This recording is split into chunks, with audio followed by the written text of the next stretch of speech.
Nous sommes en pleine période d'Halloween, du coup je me suis dit que ça serait intéressant de traiter le sujet du féminisme à travers la représentation des sorcières, tout ça dans l'histoire de l'art et plus particulièrement l'art contemporain.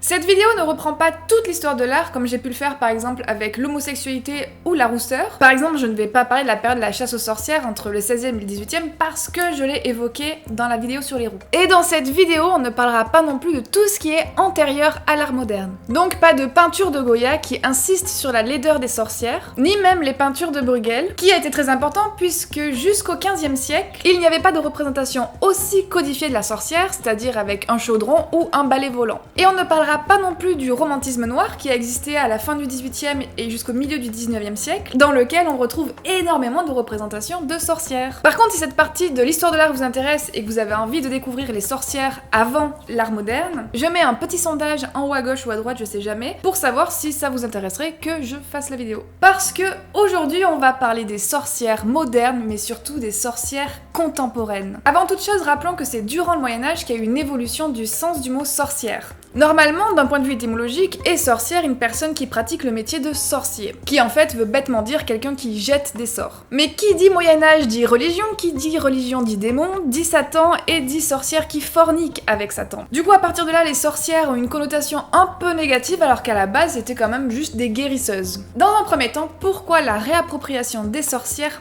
par les féministes? Les artistes dont on va parler, ce sont des femmes féministes qui mettent en avant quelque chose qui se rapproche de la sorcellerie. Du coup, pourquoi les féministes et les sorcières? Il faut savoir que l'activité sexuelle d'une femme qui a dépassé l'âge de la ménopause était à l'époque considérée comme inutile, puisque faire des bébés sont impossibles une fois qu'on est ménopausé, et même interdites puisque contre nature. La question du sexe et plus largement du genre est au cœur de la sorcellerie et conditionne l'image de la sorcière. Le massacre de toutes ces femmes accusées de sorcellerie au 15e et au 16e siècle est l'origine d'une évolution des mentalités et de la représentation des femmes à travers les arts. La femme est associée au péché, au mal et à la luxure. Et il y a même carrément à la deuxième moitié du XVIe siècle une poussée d'antiféminisme extraordinaire sur les vieilles dames, car elles deviennent des dangers potentiels pour la société masculine. Un peu comme avec les roues, il y a deux stéréotypes de base avec les sorcières. Soit elle est vieille et laide, soit elle est jeune, belle et envoûtante. Pour beaucoup, les sorcières appartiennent au passé. Elles n'existent plus qu'à travers des costumes d'Halloween ou des séries télévisées. Mais pour beaucoup de personnes, les sorcières et par extension la sorcellerie,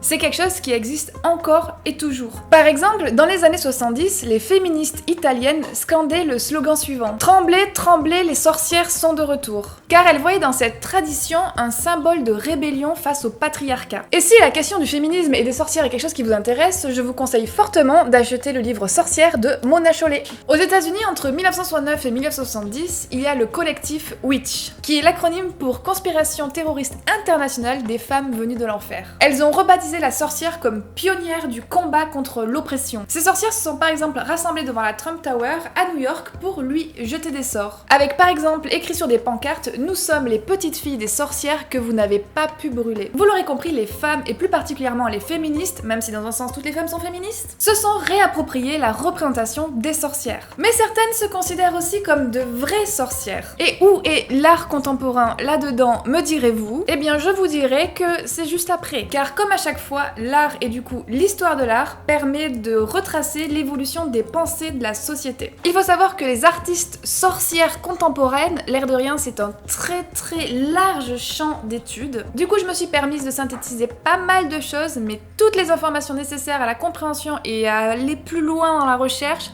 sont en barre de description. Après, quand on parle de sorcellerie dans l'art, l'artiste n'est pas foncièrement une sorcière qui se revendique comme telle, mais on peut retrouver dans certaines œuvres des caractéristiques qui rappellent la sorcellerie. Prenons par exemple le cas de Niki de Saint-Phal, dont j'ai déjà parlé dans toute une vidéo, qui a mis près de 20 ans à construire son jardin des tarots. Du coup on pourrait dire d'elle que c'est une cartomancienne. Les automutilations de Gina Payne ou son travail sur les figures sacrées renvoient aux messes noires. Mais aussi les rituels de Sophie Calle ou ses broderies d'amour peuvent renvoyer à des sortilèges. Maintenant que vous avez tous compris la théorie, on va passer à la pratique. en rentrant dans cette faille d'art contemporain post-2010. Dans mes recherches, il y a une artiste qui est sortie du lot, qui est mentionnée partout, qui, dès qu'on parle de femmes artistes et de sorcières, elle est là. Il s'agit de Camille Dussolier. Son travail étant majoritairement de la vidéo, on sait pas voir ses œuvres en entier. L'œuvre la plus représentative dans son travail, c'est évidemment la vidéo qui s'appelle Sorcières, mes sœurs, qu'elle a réalisée en 2010, qui est un court-métrage qui fait le portrait de 5 sorcières contemporaines, dont la militante féministe récemment décédée Thérèse Claire, ou bien l'écrivaine Chloé Delhomme qui fait acte d'apostasie. Aujourd'hui, Camille exerce ce qu'elle appelle une sorcellerie cyborg, mêlant rituels traditionnels et art interactif. En 2016, après 4 ans de travail, elle a conçu Reboot Me, qui est un art divinatoire interactif documentaire accessible en ligne, sauf que actuellement c'est plus accessible en ligne. Ainsi, croire ou ne pas croire n'est plus la question.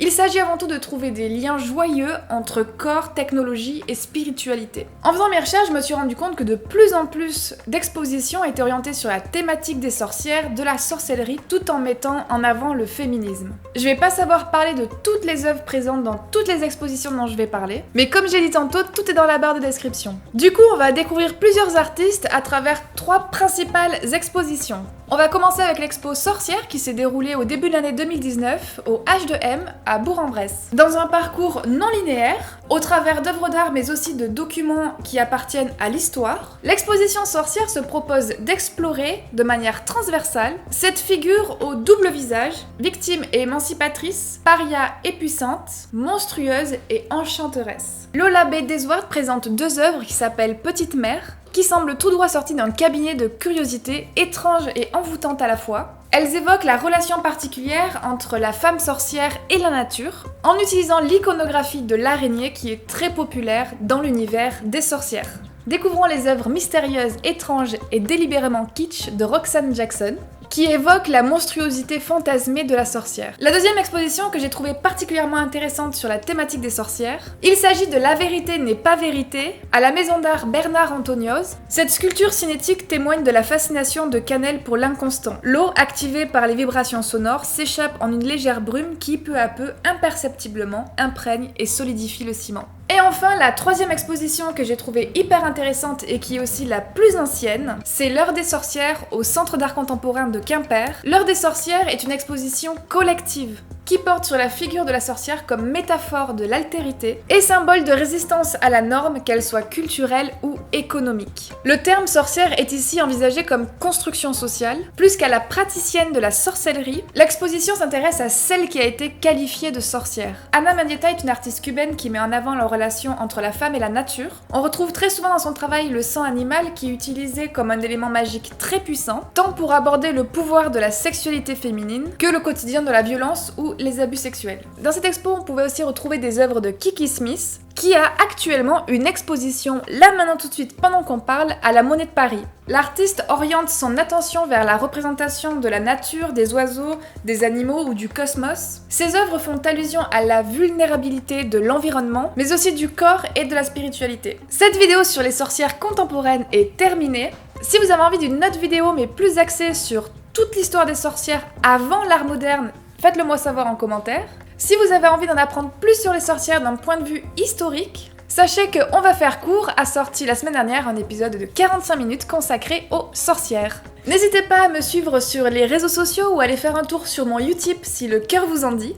Comme d'hab, partagez l'amour et les paillettes autour de vous et moi je vous dis à la prochaine.